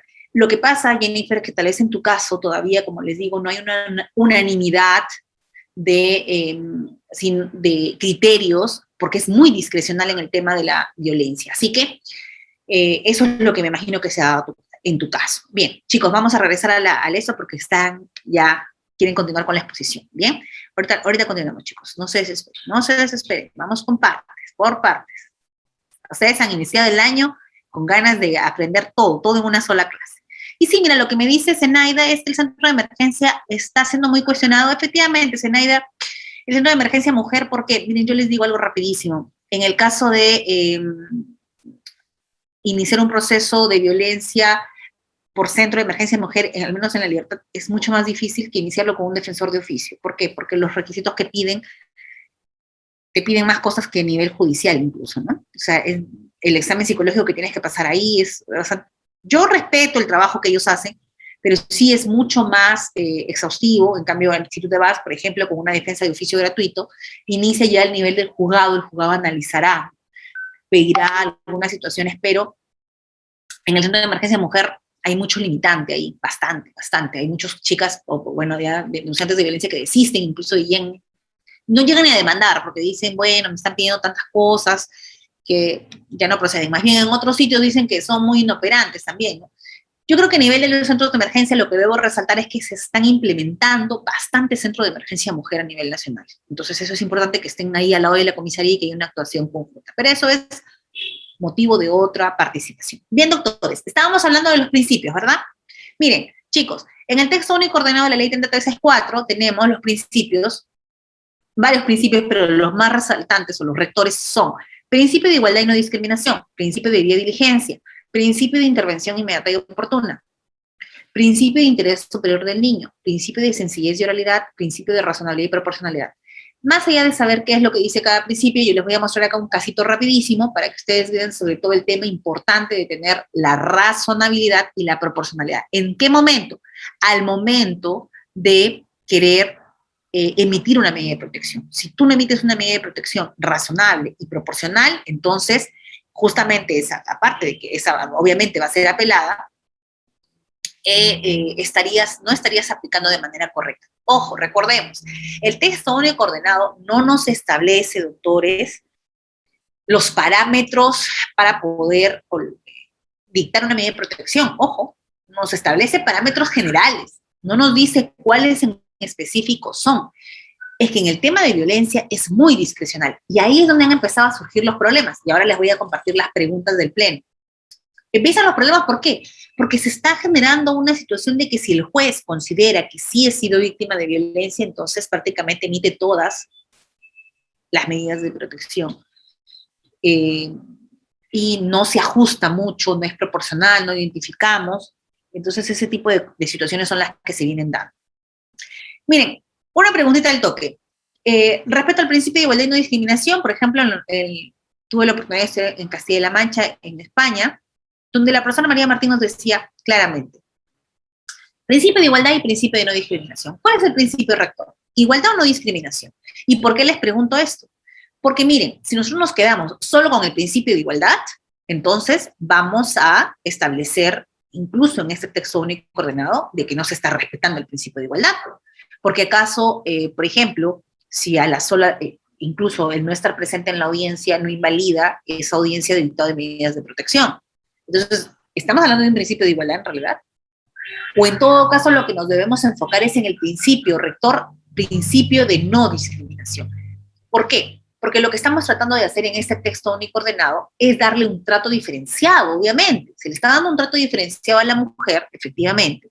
Con esto no significa que yo estoy a favor, en pro de que sea un tema desbordado, ilimitado, no. Existen cánones, existen situaciones como la razonabilidad y la proporcionalidad que tienen que acompañarnos en todo el proceso, sobre todo al momento de emitir medidas de protección. Entonces, otro principio importante, por ejemplo, es el principio de debida diligencia estatal.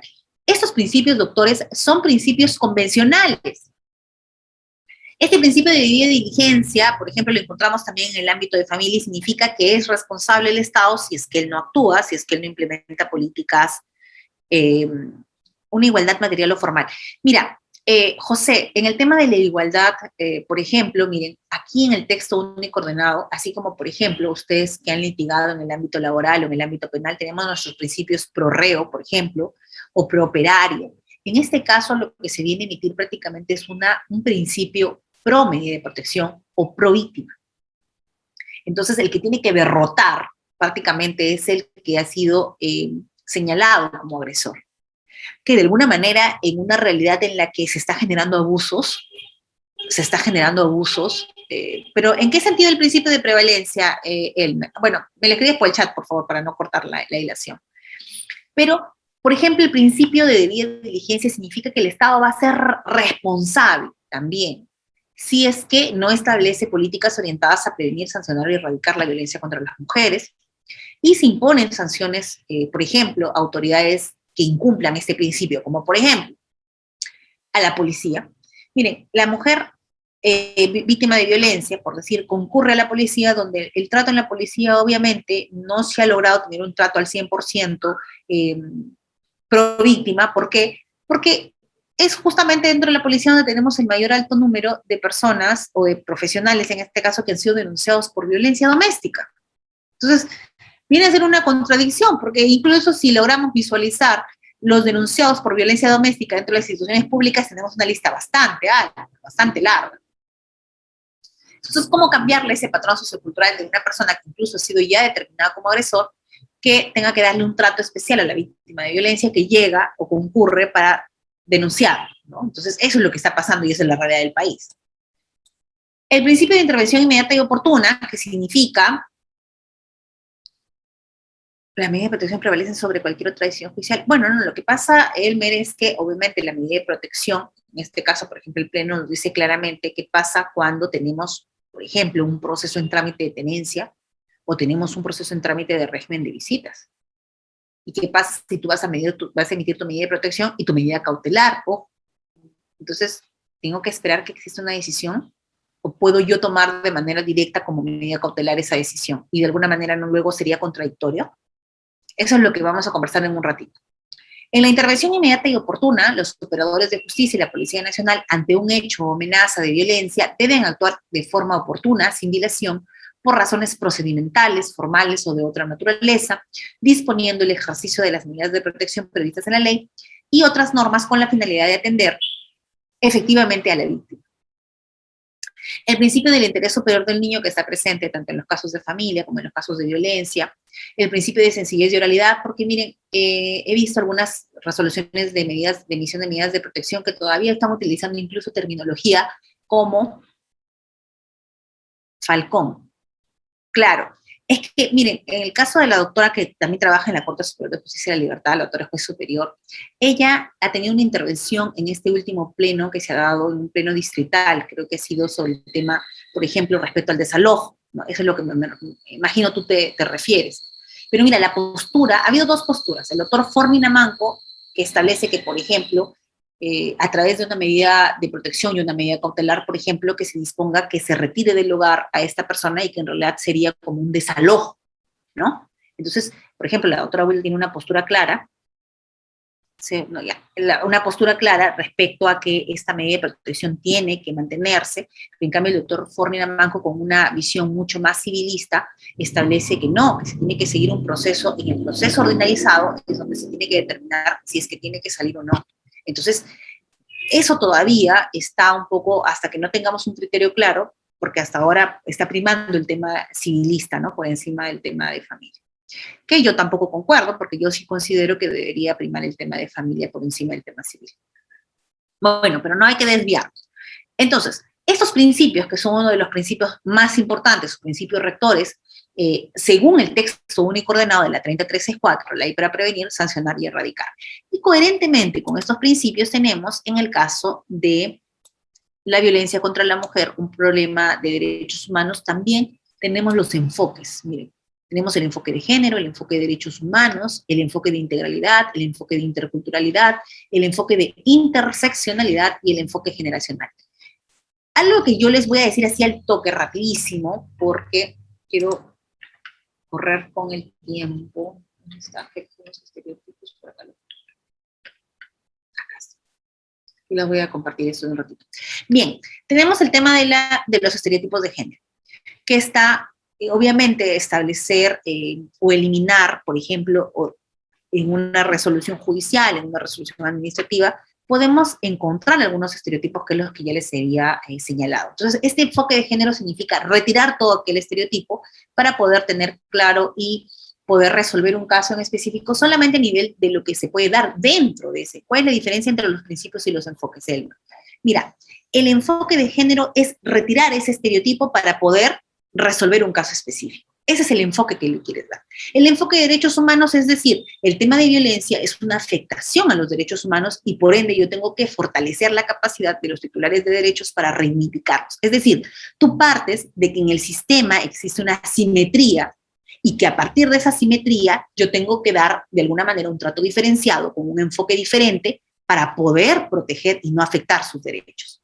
En cambio, los principios son principios propios en un marco procesal que se tienen que dar en el desarrollo para poder llevar a cabo este proceso de violencia, ¿no? Ahora miren, ¿por qué el enfoque es diferente? Porque un enfoque, doctora, y ahí no, pues Claudia, no podemos hablar del tema de que, mira, si bien es cierto, nosotros nos han enseñado a diferenciar la igualdad de la equidad, ¿verdad?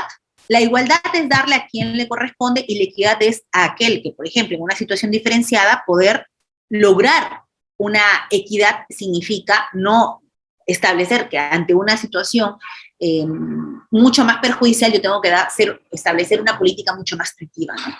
Eso. Entonces, miren, acá tenemos enfoques importantes que van a lograr eso, como por ejemplo se da en el tema laboral, como por ejemplo se da en el tema penal. En este caso, por ejemplo, en el tema laboral con el prooperario, que el Estado es consciente de que la situación de desventaja que tiene el trabajador respecto al exacto. En cambio, a los que no son iguales. Pero en el caso de José Contreras, en el caso, Claro, por eso les digo, la diferencia entre igualdad y equidad es esa. En igualdad es lo mismo a los dos. Así, por ejemplo, para llegar a la meta existe un camino mucho más largo, mucho más difícil, mucho más con mayor dificultad, y tú estableces dos rutas, un camino difícil, y a las dos personas con la misma condición, peso y tamaño los pones a correr. Obviamente, se da, en un caso, tú tienes que limpiar ese camino para que puedan tener ambas las condiciones, y ahí sí le puedes dar ese trato diferenciado, que es limpiar ese camino para que ambos tengan establecido claro, sobre todo en esa ruta a la meta, pueda ser esa persona que lo tenía mucho más difícil, darle esas condiciones.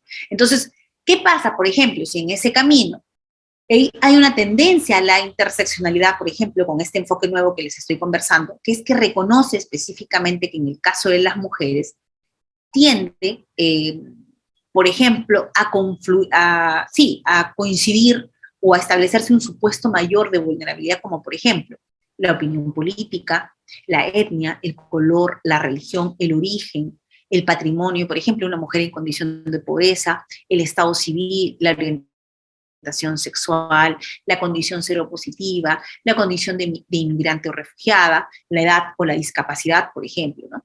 Miren, les comento rapidito. Estuvimos en un curso en la Pontificia Universidad Católica del Perú, un encuentro, fue un conversatorio sobre unas situaciones de violencia que recibieron, por ejemplo, mujeres afrodescendientes, ¿no? En el caso de las afrodescendientes, donde este acoso callejero que está muy presente, que no es el tema de hoy, pero que está muy presente, y que incluso podemos determinar un perfil de este acosador, que a través de frases llenas de estereotipos, frases vejatorias, no intenta tener o conocer a una persona, establecer una relación de amistad, sino lo que intenta es agredir a través de esas frases. Y nos poníamos en este supuesto, se hacía visible esta situación, de que una frase con estereotipos respecto a la mujer, y que le añadas justamente el tema de su origen. Y en el caso de que, por ejemplo, tener ser afrodescendiente, esas frases están también tratando de ser agresivas por su origen como tal. Entonces, hablamos de una tendencia a la interseccionalidad porque no solamente está centrado en que es mujer, sino que coincide con esta etnia, o incluso, por ejemplo, miren otro caso, en el tema de las mujeres de limpieza pública en la municipalidad de Chepén, estuvimos viendo un caso ahí, que las mujeres que realizan la limpieza pública están más expuestas porque trabajan esta limpieza pública en calles, y que hay mucho acoso callejero, hay mucha agresión o violencia que se da también en los espacios públicos, y que ellas están expuestas al realizar esta labor, a diferencia, por ejemplo, de una mujer o de una persona que realiza una labor dentro del SEGAT, pero en una oficina, ¿no? Entonces, aquí lo que tiene que hacer el Estado es identificar este grupo vulnerable y darle un trato diferenciado. Eso es lo que tiene que suceder. Entonces, miren, este enfoque interseccional es lo que nos permite visibilizar muchos más supuestos de vulnerabilidad.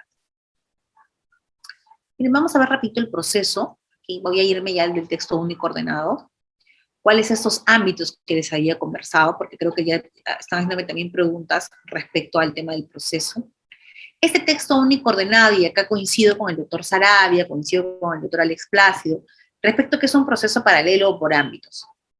Yo no estoy ahorita analizando los anteriores procesos, ojo, porque hubo un proceso determinado con la ley 30.364 antes de su modificación, antes de que se dé un texto único ordenado.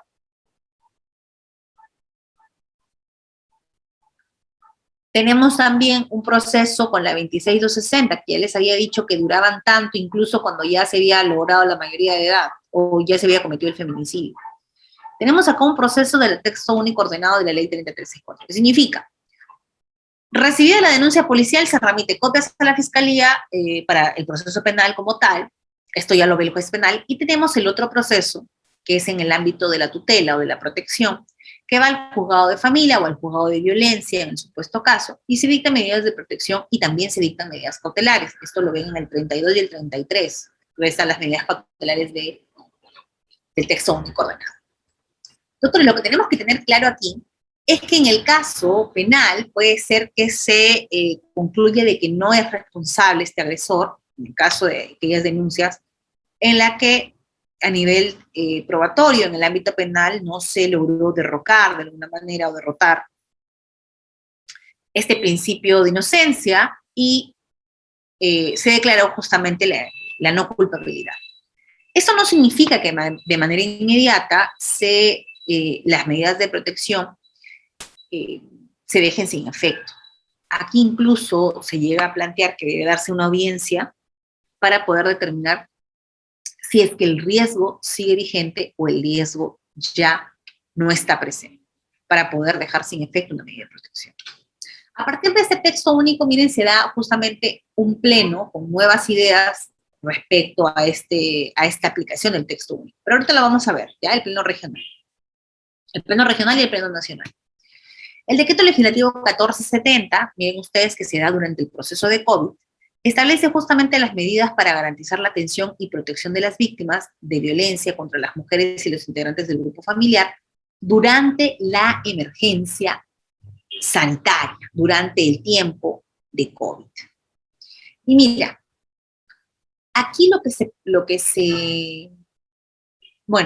que intenta lograr este 1470, porque el Estado dijo, hey, con el texto único ordenado hemos logrado bastante, pero estamos ahora ante una situación totalmente virtual, no hay concurrencia física, sobre todo en la primera etapa de la cuarentena, entonces tenemos que dotar de recursos tecnológicos necesarios para poder establecer el máximo de excepcionalidad y el mínimo formalismo, ¿no? Y ritualismo en estos procesos.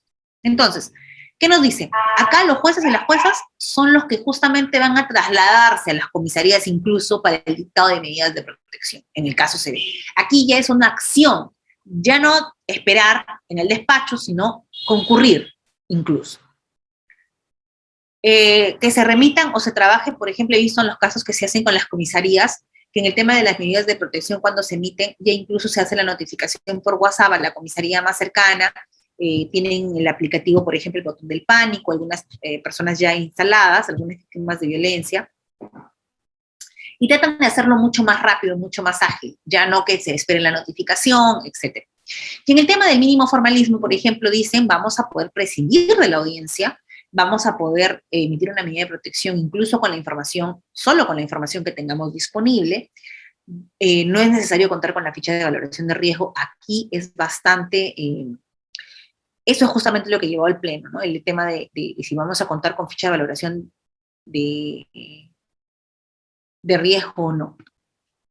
El informe psicológico muchas veces, por ejemplo, no se cuenta. Y hemos llegado aquí a la conclusión de que en algunos casos se puede emitir una medida de protección incluso solo con el dicho de la víctima, ¿no? Eso es lo que ha llevado a que ese marco discrecional se desborde y que se hagan algunos plenos, porque dicen, o sea, si bien es cierto, el 1470 me permite, me abre una ventana, un acceso para ello, pero no significa que solamente con una declaración que en algunas oportunidades no es una declaración coherente, se puede emitir. No significa que en todos los casos, sino que se tendrá que analizar el caso en concreto y se tendrá que verificar la imposibilidad de tener este otro tipo de documentación. Miren, aquí vamos a ver las preguntas del pleno. Este es el pleno regional, ojo, ¿ya? Y aquí vamos a ver el del nacional, no se preocupen, ya quedé con ustedes que sí les voy a mostrar. No sé si ahí lo pueden leer todavía, se ve, a ver. Miren, esto se dio en el 14 de octubre del 2020. Nosotros hemos tenido el texto único se ha dado en el 2020. Miren las preguntas que se hacen los jueces. Procede a dictar medidas de protección a favor de niños y adolescentes víctimas de violencia sexual ejercida por agresores que no son integrantes del grupo familiar al amparo de la 3364. Esa era una de las preguntas. ¿Se puede otorgar medidas de protección a una mujer que alega haber sido víctima de violencia de género ocasionada por otra mujer? Ojo, que está fuera de los alcances del artículo 6 del 3364, integrantes del grupo familiar. Ante una nueva denuncia de violencia familiar en la misma jurisdicción en el que se dictaron las medidas de protección o cautelares, puede interpretarse la competencia prevista en el artículo 41.2 del reglamento en sentido distinto al método literal y permitir el dictado de medidas de protección o cautelares por otro juez de la misma jurisdicción, pero distinto al juez que dictó por primera vez las medidas, aquí ya se estaban haciendo el tema de que, hey, pero si ya dictaron unas medidas, ¿puedo hacerlo ante otro juez? ¿O tiene que ser ante el mismo juez?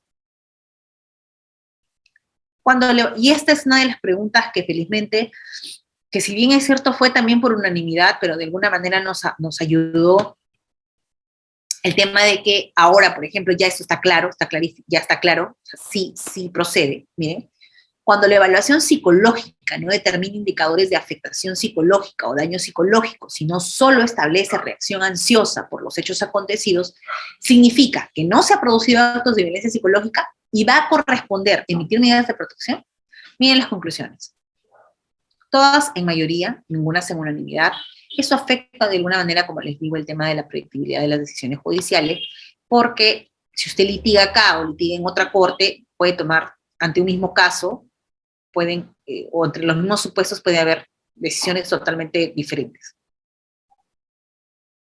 Miren, respecto a la última pregunta, que era la evaluación psicológica, doctores, eso yo creo que está claro, que no necesariamente vamos a esperar que esa evaluación psicológica diga que exista ya una afectación psicológica, un daño psicológico. La reacción ansiosa también puede ser para emitir una medida de protección, la reacción ansiosa, pero ahora, ¿qué tiene que haber acá? Es una reacción ansiosa que tiene que estar coherente o concatenada con los hechos que han acaecido. O sea, que con los hechos denunciados. Entonces, tiene que haber una línea ahí directa o relacionada de esa reacción ansiosa, porque si es una reacción ansiosa por otra situación, entonces ahí no corresponde. Miren, ante una nueva denuncia de violencia, lo que se preguntaron también, dice, ¿se puede dictar medidas de protección? ¿Cuál es la competencia aquí con la nueva?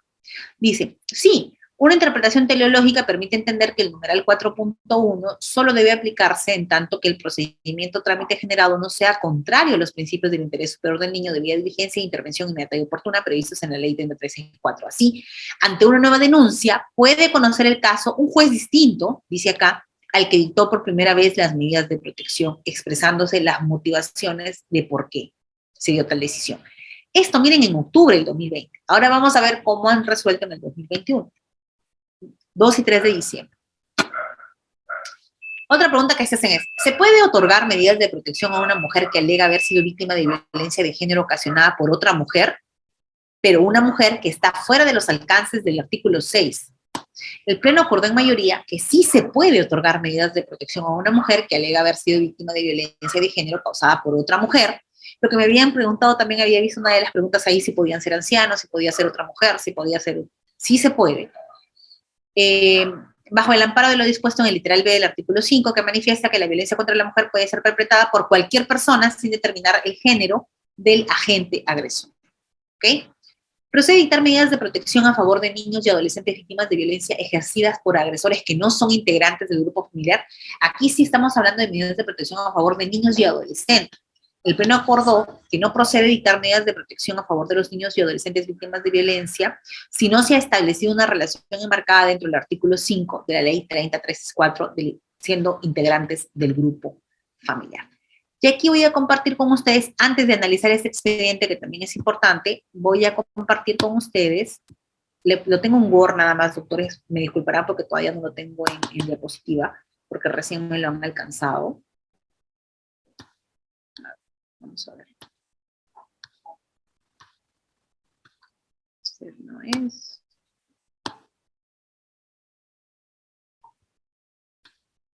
Creo que ellos están acá.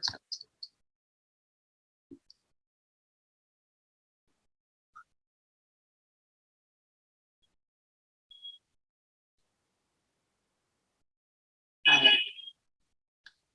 Un ratito. Chicos.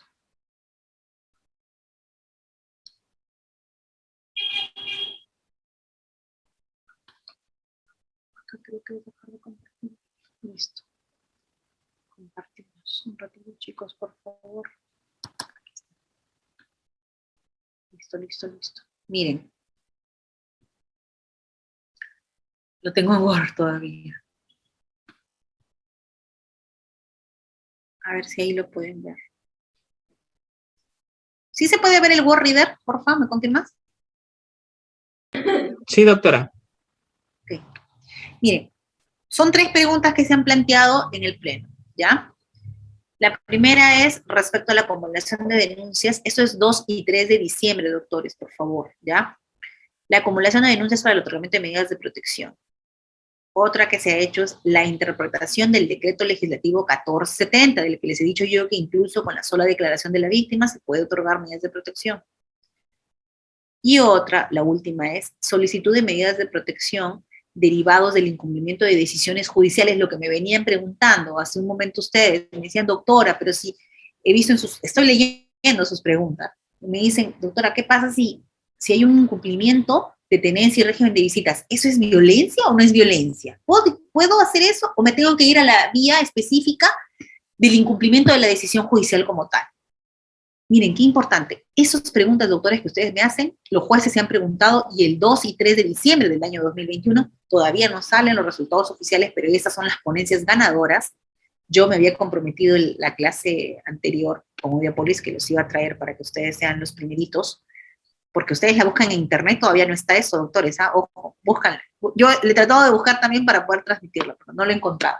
Pero me lo han pasado de la comisión, gracias a unos amigos que hay ahí, pero que también fue transmitido de manera directa. Pueden buscar ustedes el Pleno Nacional de Violencia, sobre todo en el Facebook de la Comisión de Género, les invito a que lo sigan. Miren qué dijeron respecto a la acumulación de denuncias. Ojo, esas 3 preguntas han sido resueltas por los jueces en este Pleno de manera mayoritaria, no unanimidad, ojo. Hay 3 o 4 jueces que se han apartado. Mira qué dicen. Sí corresponde la acumulación de denuncias en la fase del proceso de protección tutelar de los procesos por violencia contra las mujeres y los integrantes del grupo familiar cuando existen denuncias mutuas. Una de las preguntas que me hicieron también, por violencia entre las partes implicadas. Procede dicha acumulación en tanto y en cuanto se dé entre las mismas partes, ojo, o en relación con sus hijos o hijas menores de edad. Su objetivo es evitar la revictimización de las personas agraviadas, ese es el objetivo, ¿ya?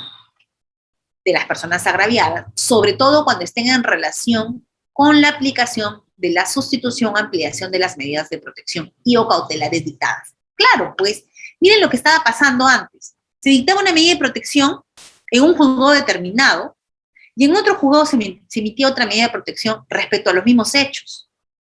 O incluso, los mismos hechos que coincidían o recaían en los mismos actores o sujetos, y eran medidas incoherentes, porque el segundo juez no tenía en cuenta o ni siquiera incluso había revisado el SIG, porque no es algo obligatorio, no es algo que te dice, hey, para emitirme una medida de protección, revísame el SIG, que es el Sistema Integrado de Justicia, y verifica si es que hay una medida de protección vigente.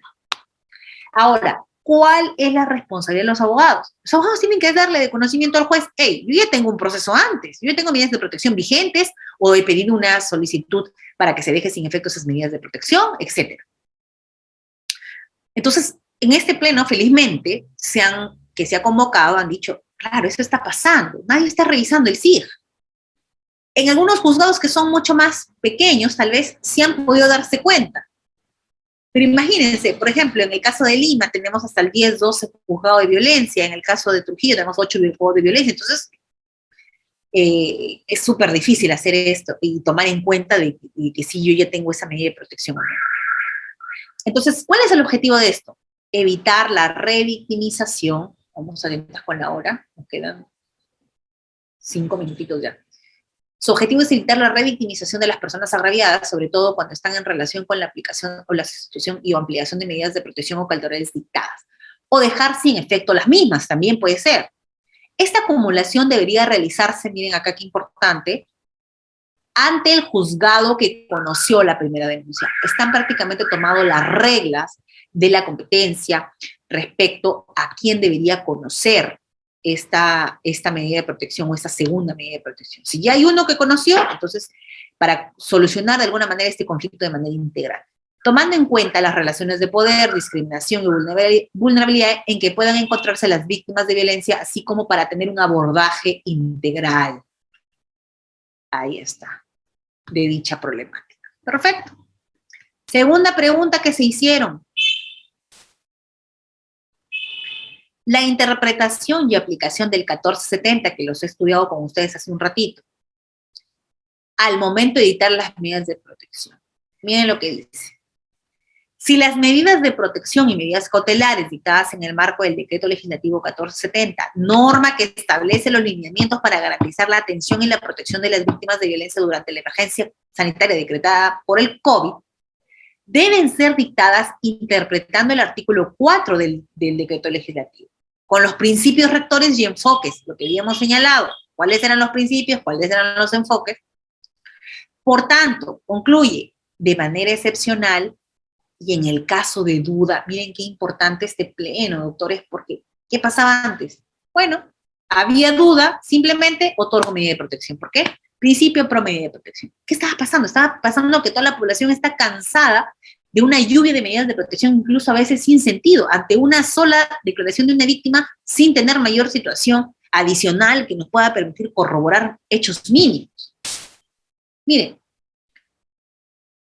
en caso de duda sobre la verosimilitud del hecho de violencia, debe recabarse otros medios probatorios de ser necesarios. Incluso puedes convocar a una audiencia virtual con la agraviada para que en el marco de la inmediatez digital se pueda recabar más elementos que permitan determinar la verosimilitud del hecho. Miren qué importante. ¿Y cuánto tiempo ha pasado para este pleno? Desde el texto único ordenado que les he dicho que se ha aprobado en septiembre de 2020, estamos diciembre del 2021, a un año, un mes. Para que digan, hey, ponle un límite al 1470. Si bien es cierto, el 1470 me dice, flexibiliza, menos formalismo, excepcionalidad, te abre una puerta a la discrecionalidad total. Pero ojo, establece parámetros. Reader ya me está diciendo que tenemos que culminar. Entonces, la última. Solicitud de medidas de protección derivadas del incumplimiento de las decisiones judiciales de tenencia y régimen, lo que tanto me preguntaron. ¿Qué pasa, doctora, si es que no está cumpliendo el régimen de visitas, no está cumpliéndome la tenencia? ¿Lo puedo denunciar por violencia o eso no es violencia? ¿Qué dijeron en mayoría? Sí, doctores, esa es la respuesta. Sí es posible analizar el dictado de medidas de protección referidas a la tenencia o régimen de visitas cuando existen procesos en trámite sobre la materia, si concurren especiales circunstancias, no en todos. No significa que no cumplo violencia. No, doctores, hay que analizar, por eso es que son jueces.